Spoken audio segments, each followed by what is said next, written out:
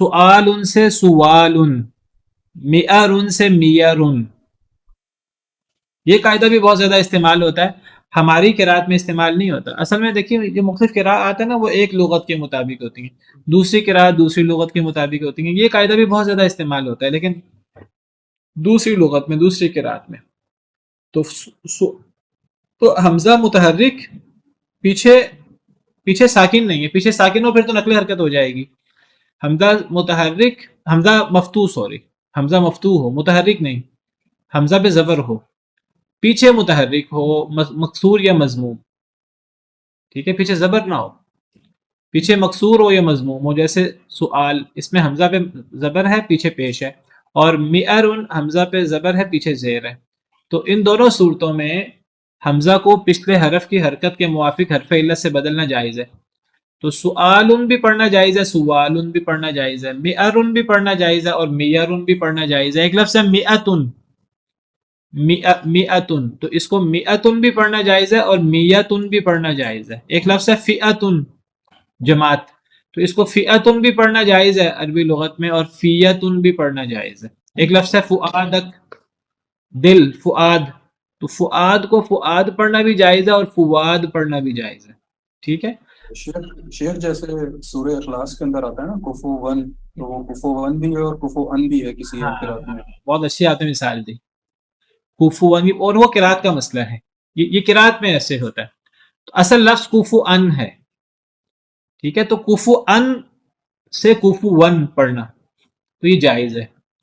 یہ جو جائز ہے نا، اس کا مطلب یہ نہیں کہ ہم قرآن میں اپنی مرضی سے تبدیلی کرتے رہیں، قرآن میں ہم اپنی مرضی سے تبدیلی نہیں کر سکتے، عام عربی زبان ہو تو ہم اس کو دونوں طرح پڑھ سکتے ہیں۔ تو یہ 4 قاعدے ہم نے پڑھے ہیں، یہ چاروں قاعدے محموز کے ہیں۔ ان چاروں قاعدوں میں 3 قاعدے جائز کے ہیں اور 1 قاعدہ واجب کا ہے، تو آپ نے ان قاعدوں کو اسی طرح یاد کرنا ہے، ٹھیک ہے۔ تو یہ آپ اس کو یاد کر لیجئے۔ تو اب یہ قاعدے جہاں بھی استعمال ہوں گے تو اب آپ کو یہ چیز یاد ہو، تو یہ تخفیف ہے، تو یہ 4 قاعدے آپ یاد کر لیجئے، یہ محموز کے 4 قاعدے ہیں، پھر آگے معطل کے قاعدے شروع کریں گے۔ اسی پہ بس کرتے ہیں۔